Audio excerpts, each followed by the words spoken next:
I'm back. It's chapter 6 of our recruiting text. There's another chapter, I think, in the job description handbook that has some of the legal stuff in it. This was a little bit more comprehensive. By this point in the HR course, if you're in the supervisor management program, you should have probably had legal issues by now. So I'm just going to go kind of a quick overview because it is really important. You can make a lot of mistakes during interviewing. So I'm not going to, some of this is just pretty standardized stuff and you could read it on your own, like the legislation part. But the one key thing about interviewing is that you have to be consistent. So anything that you ask one applicant, you need to ask another applicant. Be extremely careful about the wording of your questions. So there's a couple of different chapters on this. So we're going to get into that later, but that's a key point that you really have to keep in mind during interviews.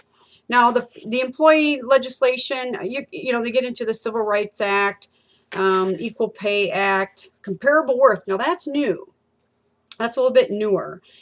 Several states have implemented programs for comparable worth pay, whereby employers are required to compare completely different job categories. This is still kind of well, I shouldn't say it's underway. It's very hard to do this sometimes. So we don't have as much as we'd like as far as let's say an established database to work from, or other records to compare with. The example they give here was like truck drivers versus warehouse workers, you know, but they're by assigning point systems so that you can pay people for comparable work. This is growing, believe me, this is here to stay. And equal pay for equal work is another phrase you've probably heard. That's kind of along the same things, along this comparable worth thing. The equal pay for equal work often is connected to women in the workplace. Why are we paid less for the same work we do? You tell me. What are we at now? About, I don't know, 78, is it 70 some, 8, I don't know, think it's more than 80 cents on the dollar. So you and I can be sitting next to each other. If you're a man, you're going to make 20, 25 cents an hour more than me just because you're a man. Age Discrimination Act, Rehabilitation, Disabilities, the Pregnancy Discrimination Act, Fetal Protection, Religious Discrimination. You guys can read all of that. This is just all the legislative stuff. If you are an HR professional, you are going to know a lot more than the rest of us because you'll have to stay up to date with this. Let me see, genetic testing, page 103. You guys can just kind of breeze through that. That's kind of one of those skimming things so that you can get a kind of a good idea about each one of these. Now, like, for example, on page 102, Lilly Ledbetter Fair Pay Act of 2009, fairly new. You should kind of be aware of that. Employment and termination at will, page 103. That is a doctrine. That is not a law. All right, so read this carefully. It states here that employment laws, and I'm on top of page 103, employment laws and categories of discrimination do not preclude the employment and termination at will doctrines, which grant employers the right to terminate at any time for any reason, with or without cause, the employment of an individual who does not have a written contract defining the terms of employment, provided such termination does not violate state or federal law. So that's the big hook in all this. Sounds really good, right? I can fire you whenever I want. Well, read on. It's not that simple. You have to also understand that, again, I'm reading right from the book, employees have additional rights protecting them from arbitrary acts of termination at will. You have to look at whether it's a good faith and fair dealings. The state of Wisconsin is a just cause state. Whistleblowing, all of these things. And Appendix F in this book is really an interesting section. So if you are involved in the hiring process at all, you might want to just peruse through Appendix F to give you some more ideas on this topic. And then they do kind of give you some guidelines, you know, pre-employment guidelines that can help protect you if someone does say that you did something illegal. You know, state the at-will principle, avoid making statements regarding job security, like that job for life kind of thing. Avoid stating a prospective employee's salary in yearly numbers. Avoid using terms like probationary period. Right, doesn't everybody have a probationary period? Be very careful about that kind of terminology. And then it gives you another section on the bottom of page 103, the things that you should include, like the first one just being application forms that are in full compliance with the applicable EEO laws. If you're in HR, you're very familiar with the EEO, EEOC kind of thing. Non-competitive agreement, you can read that. Negligent hiring and retention. States here, increasingly employers are being held liable for harmful acts committed by their employees, both in the workplace and away from the workplace. You have to be very mindful of this. You have to make employees very aware of how their behavior, both in and outside the workplace, can affect them. It's called vicarious liability. If you had the legal issues class, then you should know what that means. You are vicariously liable for your employees' behavior away from the workplace.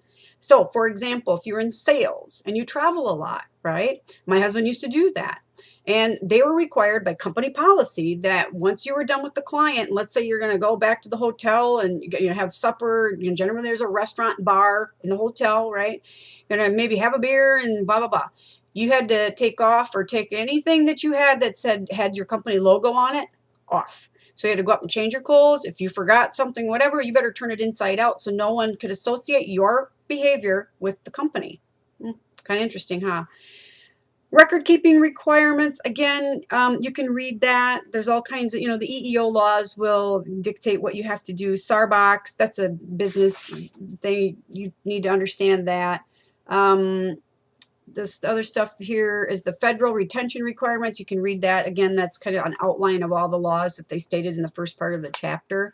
Then they have the state retention requirements. So if the first paragraph here under that state retention requirements, most states' non-discrimination laws have document retention requirements that must be met in addition to the federal requirements, okay? So thus employers in some states will have to retain files longer than the federally mandated period. For employers with locations in multiple states, this means reviewing the file retention requirements in each state. So it's not easy breezy to be, working in multiple states. You have to comply with both state and federal, okay? Bottom line, that's all it is. It's all compliance. And I'm not going to read all this to you because whatever state you're in, you can find that out. They give you an example, I think Florida, Illinois, or whatever. Electronic record keeping guidelines. See, this is how technology has affected HR. We now have the Uniform Electronic Transaction Act. Say that 3 times really fast, I dare you. This stipulates that electronic records have the same status and protection as paper records, and that our electronic signatures have the same status as those in ink.